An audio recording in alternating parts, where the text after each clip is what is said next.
Hi, my name is Yasmin Tarehi, and this is Startup Confessionals, where we interview startup founders and entrepreneurs in the Middle East and Africa. We'll learn about some of the biggest lessons these founders discovered on their journey, from the personal to the professional, and share how they keep themselves motivated. Today's episode is with Rami Darwish, the CEO and founder of Aero Labs. Rami's a technology industry veteran who has 20 plus years of experience in the sector. And before founding Aero Labs in 2011, Rami actually held key technical and business roles in leading global technology corporations, Dell and Hewlett Packard. Aero Labs provides a solution to make deskless work simpler, better, and more productive for frontline workers. And we'll get into their flagship solution called MIMS. And Aero Labs' technology basically makes remote workers and companies more efficient, dispelling the notion that technology threatens non-office jobs. So welcome to the show, Rami. Thank you. It's great to be here, and it's great to talk about this. Obviously, I'm passionate about the subject, so it's cool to share my thoughts. Yeah. So we're super excited to get into the details of your journey. And I think, for the audience who might be new to Aero Labs, can you briefly share your value proposition in your words with our audience? Sure. I mean, it's actually quite simple. It's making deskless work better, more productive, and simpler. And, some people wonder, what do you mean by deskless work? Well, it simply means people that don't work behind a desk, which also happen to be 80% of the global workforce. So only 20% of us work in office buildings or in offices. So that means, utility workers, oil and gas workers, telco, et cetera, logistics. So you name it. And this very, very important group of people has not had access to software and technology that makes sense, and been left with kind of doing business the same way for the past 40 years, using pen and paper and, Excel sheets and walkie-talkies, and just no modern communication tools, no productivity tools. And I just came across this problem, and I decided to do something about it. Oh, got it. And Rami, can you actually walk us through a use case or an example, and maybe talk about your flagship solution and how that works, just so our audience can really visualize the entire kind of product buy flow? Sure. I mean, I think, indirectly people, feel the pain of this problem on a daily basis. They just don't realize it. But imagine you're at home and you call your local internet provider and you say, I want to install internet to my new home, or I want to upgrade my internet service, or I want to move, I'm shifting apartments, whatever it may be. Right. And you get this, okay, we'll get back to you. And then maybe a couple of hours, or sometimes a couple of days later, somebody will call you back and say, oh, listen, a technician will be with you, on Tuesday between 9 and 5. I mean, as if okay, your whole life is on hold. You have to wait from 9 to 5 at your place. I mean, that's just crazy. And it frustrates people. And then, on the day, you're sitting there, you're looking at your clock, you're hoping, okay, when is this person going to show up? You might put in a couple of calls. Where is the guy? And then eventually somebody shows up and does your connection. I think and imagine now that problem in so many other industries, in utility, oil and gas, and a lot of other logistics and delivery and all these types of industries. So what MIMS does is it provides technology automation using an AI engine to streamline the entire process, automate the whole workflow from you calling, I want service, or I want to install my new internet, to that technician showing up to your house at a time limit that's much smaller, much narrower, like 10 to 12 or something like that, and getting that answer immediately and not having to wait for them to call you back and let you know when the person's going to come, et cetera, et cetera. And the way we do that is MIMS automates the entire process. So when you call to book, our systems are aware of the availability, the schedules of technicians, where they are, where they're going to be in each day. So our system is able to predict an exact time slot for the service that you're asking for. And then Once you confirm, you say, yep, that's good. I like that appointment. Once you confirm that, our systems then automatically collect data and information from different systems and prepares what we call the technician's work order. And then the technician accesses this information in real time on his mobile app, where he can see all the details of the work that he needs to do. He has live access to all the information of the service that he's going to come and install for you. He knows where to get the equipment from. He knows what IP addresses to enter. And then he knows exactly what time he's supposed to be there. And moreover, the software automatically optimizes his route. So it puts for him a route schedule that makes sense, and it's optimized so he can get from one home to the next home in the time slots that are committed. And then he's able to come to your place, do your job, click a couple of buttons on the app, and he's done. No filling papers, no manual work, no administrative work. It's done right then and there. Wow.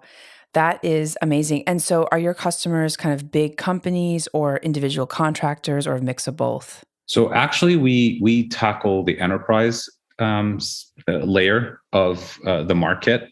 So we typically work with companies that could have anywhere from 1,000 to 5,000 to 10,000 and beyond staff in the field doing work. Got it. Okay.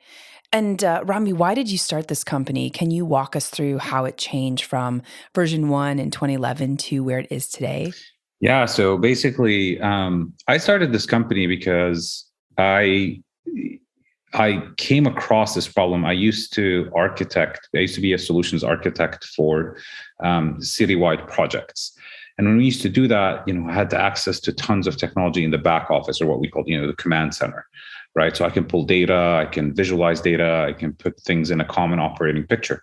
But then as soon as we needed information or data from the field, from the people in the field, from the front line, everything all of a sudden went manual. Oh, okay, I don't have a way of communicating with this person digitally. I have to make a phone call or send a piece of paper down. And then, these frontline workers and all the important work that they do, they have to spend time writing stuff on paper, which takes them away from doing, what they do best, their core job. They shouldn't be spending time doing administrative paperwork. So it drove me nuts. Long story short, I decided this is my calling. This is a problem I want to solve. And it's a big global problem. It's not like a local problem. It's not a problem just in Middle East. We solve this problem today in the United States, in Europe, in Southeast Asia. We have customers across the globe. So in 2011, when I decided to do something about this problem, and I really, started architecting the software from the ground up, I decided that there was nothing, in the market that was really fulfilling the calling, and I started designing from scratch. And how did the pandemic impact your business? I imagine that there were probably some changes over the last couple of years. Yeah, I think the pandemic highlighted how important this sector is, and our ability to communicate. I mean, when people were sheltering at home, these telco workers had to still deliver the work that they do. Internet had to stay up, right? Otherwise, nobody can work. So we sheltered at home. They had to continue working in the front line. Same applies in healthcare. Same applies in your utility, your gas, your power. These teams had to spend, double and triple the amount of time working due to the pandemic. And the big gap of disconnect between digital transformation in the back office and almost virtually nothing in the front line became very, very apparent. And businesses from that point in time started thinking, okay, we need to digitally transform. We need to, what if something like this happens again? We need to be able to communicate with our teams. And, tools like Zoom and, et cetera, they work great if you're, sitting behind the desk. That doesn't work so well when you're out in the field and you're installing fiber cable. The tool set has to be different. And I think companies really, because of COVID in some sense, started really investing in the front line, which I'm thrilled about, because it's about time that Frontline got access to modern technology and modern tools. Wow, so fascinating. And I want to actually go back to your moment that you realized that you had product market fit. I know it was 10 years ago in 2011, Yeah. but I think that that moment is really a big moment for a lot of founders and a lot of founding teams when they realize that, you realized obviously before when you were working as a solutions architect that there was a market for it. But I think it's different to know that there's a problem versus actually creating a solution that customers want. So I'm really curious, when was that moment that you realized that you had a product that customers wanted, and how did that go? Like, how did that experience kind of evolve for you? Yeah. So, I mean, I think it wasn't like, it was in stages, if you will. So, I started designing a product in 2011, but I didn't really have a product till about a year later. And then it was really, it wasn't even beta. It was like, I don't know what to call it, but it was something. it was early access. Yeah, it was something. And we took it to one of our early adopters, one of the companies that one of the large enterprises that I know. And I took it there and I'm like, listen, I'm looking to solve this problem. What do you think? And they got really excited, and they were gracious enough to become an early adopter. But more importantly, they allowed us to really spend a lot of time learning exactly what happens in the field and what happens in field operations. So we spent a considerable amount of time learning, spending time with the frontline, literally going with them on the job runs, looking at what they're doing, interviewing them, understanding their needs, and really building as we are deploying in this early adopter. I think the true market fit moment for me was somewhere around 2014 when after all the different early adopters we worked with in 2014, there was a new company that called us, and they said, "Hey, we've heard that you guys have something to digitize frontline workers." And I'm like, "Yeah," and they're like, "Well, we want to meet with you. We want to understand how the solution works." And then we went there and we presented to them, and they were very impressed with what we have, and they signed the deal with us. And for me, I think that was the moment where it was, the customer coming to us and asking for what we had, with no referral or anything like that. And I think that's for me when I realized, okay, we have a product market fit at this point. Beautiful to hear that moment in 2014. And also, I think it just reminds aspiring founders that it takes time really to get momentum. A lot of people just assume that it's like a turn on the lights and the momentum just like shows up. So I appreciate that story. And I also want to double click on the financing piece. Mm-hmm. How did you start the company bootstrapping it using your own funds, or how did you kind of create the company in the initial stages? And also, can you walk us through how your funding rounds may have impacted your priorities as a founder? Sure. Quite a bit to unpack there, but just to some of maybe the listeners, they understand the dynamics of MENA. And, when I started, there was no ecosystem. There was no VC ecosystem. So I was kind of, and even the thinking wasn't there of, venture capital and funding rounds and going through that process, because that ecosystem was just non-existent at that time. So I started out actually building a company. And obviously bootstrapping, and building a business and building a software that makes sense. So I started out that way, and it wasn't until years later. So we built the business, we got the early adopters, we got then our first, market fit clients, if you will, and we started really to scale and to grow, small and conservative, but growing. And then we did the seed round. We raised $3 million we talked to, they're an amazing partner that we have. And we agreed with them. We said, look, we're raising this money to take the company to the stage where it becomes globally scalable. Our ambition is not to solve this problem at a MENA level or a local level. Our aspiration is to solve this problem globally. And they understood, our vision, and they understood that we needed to build a couple of things. We had to put our infrastructure in place correctly. We had some key hires to put in place. So in order for the company to, get ready for global scale, we were missing, quite a few things. And we invested the funds from the first round of 3 million to do that. And then in this year, we raised an additional $5 million, and that money is earmarked for global scale and global traction, which within the first 6 months of that, we scaled to 3 new countries, onboarded numerous amounts of enterprise clients, and really from this point starting to really take off into our global aspiration. Wow, congrats. And congrats on the latest round of funding. That's exciting. So Rami, I want to talk about whether there was a person or a mentor who may have been influential on your path over it's been 10 years since founding the company. I imagine that there's a lot of people that you met that helped you, but is there any one person or 2 people that kind of stick out in your mind? Yeah, it's a great question.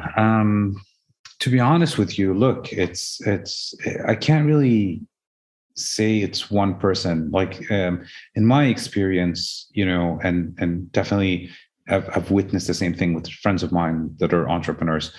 You have different pillars of people around you that kind of take you through the journey. Definitely family is very, very important, and having your family understand kind of like what you're doing, because the hours are crazy, the pay is bad. so having, your family support your vision is critically important for an entrepreneur. So I think, without that support, it would have been very, very difficult. So that's, I think, throughout the 10 years, my family has been there for me. And then I think I've definitely had different people along the way that has helped shape the vision, whether from a technology perspective or a commercial perspective. And they all contributed at critical parts of the journey. They all contributed in different ways to different parts of the journey that helped us get to the next part. So, it would be unfair to say it was one person. There's definitely 2-3 people that have kind of played a critical role in all of this. And they each played it in a different part of the journey. And I think that's important because I can't stress enough the importance of diversity of opinion for a CEO, entrepreneur, founder, to get really a diverse set of opinions and advice. Super critical. Right. And, one thing I've heard from founders, or at least people that work at startups, is that oftentimes if the CEO says something, then everyone sort of runs in one direction. So how do you sort of balance, having your strong opinion, right, on and being a visionary, and also taking feedback? Like, how do you sort of balance that, or even ensure that people have the space to share their ideas? I think you have to, I mean, you gotta get people, you gotta build consensus. If you're going to be successful at this, in my humble opinion, is that you've gotta almost infect people with your vision, right? And build consensus and have them believe what you believe. Because once you know that they believe in the vision, it becomes a lot easier for you to listen to their opinions without a bias. And that's really what it comes down to, right? As a CEO, I've always taken decisions only after I've given every key team member a chance to say his opinion unfettered, just the way they see it, right? Because I trust them, I trust my team. They believe in the vision, they believe in the company, they believe in what we're building, so they don't have a bias in the opinion that they're giving. And that's what you want as a CEO, an unbiased opinion from each team member that's responsible for whatever area, whether it's the tech area, the commercial area, the product service, the customer service, etc. Got it. And Rami, what about some of the sacrifices that you made on this journey? I mean, you spoke a little bit about the long hours and sometimes the bad pay, especially in the beginning. But from a kind of like a personal level, like, what does it really take to be a founder? Like, what do you think is sort of behind the scenes? Like, and how do you also motivate yourself when days are tough? Yeah, I mean, it takes everything in a sense, because the thing about entrepreneurs is, you're creating something that doesn't exist and willing it into reality, right? And right, and whether you like it or not, there's a lot of forces against that. Right. So, market fit, commercialization, finances to keep going. There's a lot of stuff that's working against you.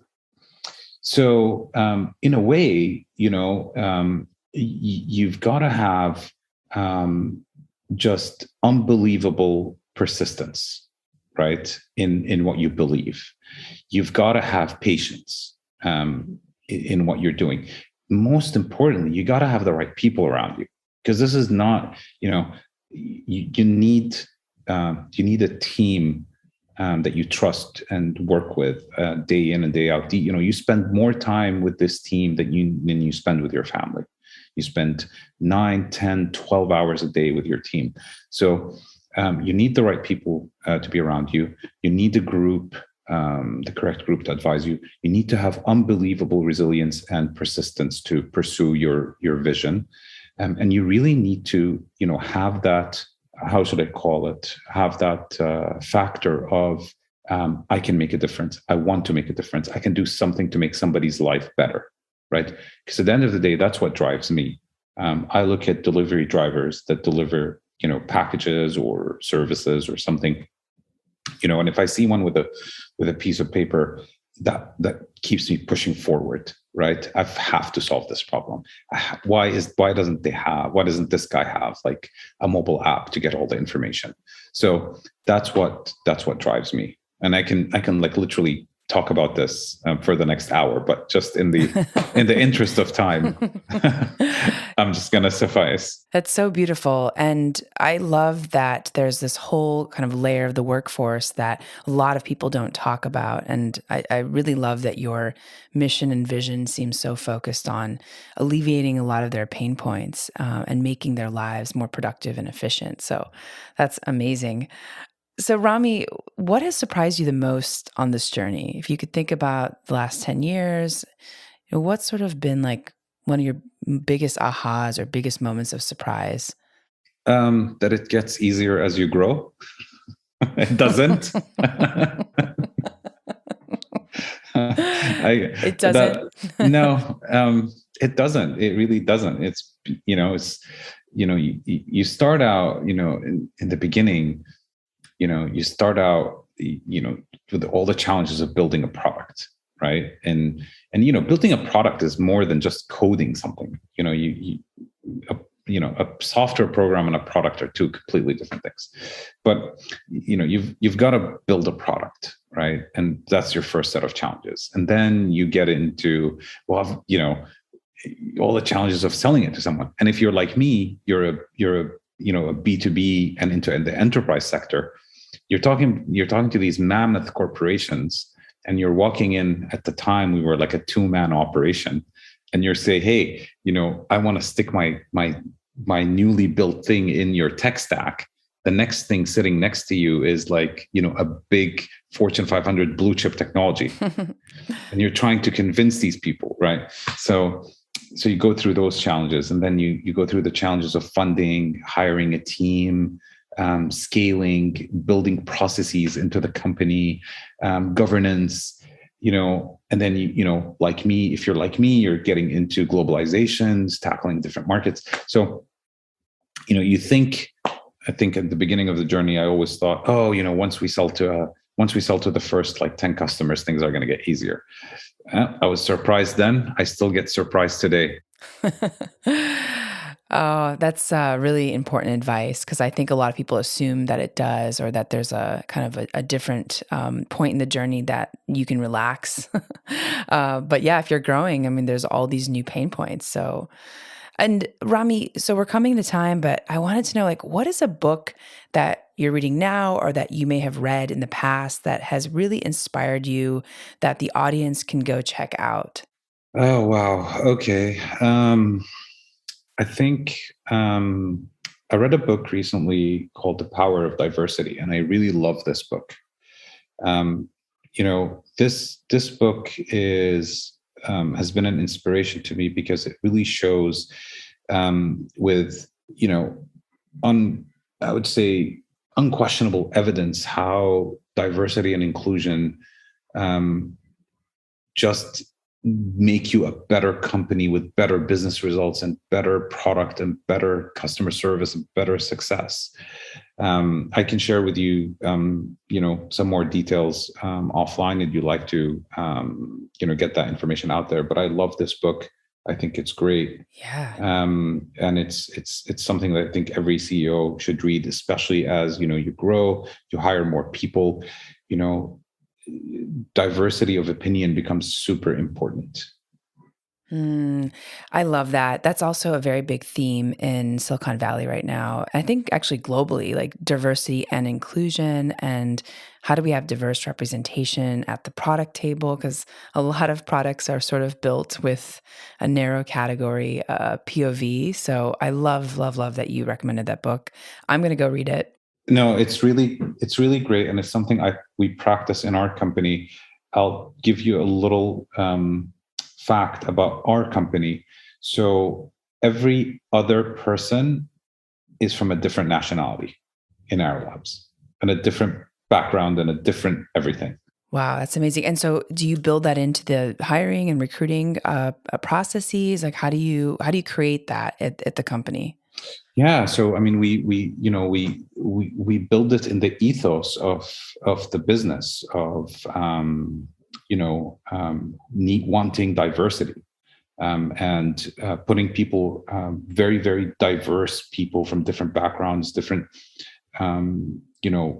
experiences, etc., into leadership positions. So we make sure that we really have a very inclusive and diverse information to help us make our decisions, and hopefully make the right decisions. So we really built that into the company. If I think of my executive leadership team, it's made up of 6 people, and each one is from a completely different nationality, background, everything. Wow, that's amazing. Oh, that's awesome. So happy to hear it. Yeah, so we really, we practice what we were preaching. Amazing, amazing. And yeah, there's so much data on how diverse companies actually have better productivity. So it's a win-win. It's just so funny that a lot of people are not really taking that point very seriously. So I love that you're doing that. So Rami, are there any resources that you can point folks to in order to learn more about you and your company? Where can we follow you? Sure. I mean, you can, definitely our website, www.aerosecure.com, or our, LinkedIn channel, our Twitter channel. Definitely tons of information there. And, if you don't want to bother and you're too tired, just write Aero Lab software in your Google search box, and you'll get like tons of information about us. Awesome. Okay, great. And we'll leave that in the show notes. Thank you so much for your time, Rami. This has been great, and I really appreciate the visionary leader that you are. It's very obvious that you are paying attention to culture and kind of like where society is, and also growing your company on a global scale is not a small feat to do. Congratulations on all your success. I'm very impressed. Thank you so much. I'm so glad to be here. Thank you for allowing me to share my thoughts. I hope some of it provides some benefit to someone somewhere. Yes, of course. So thank you again, Rami. And for our audience, thanks for joining and for listening to Startup Confessionals.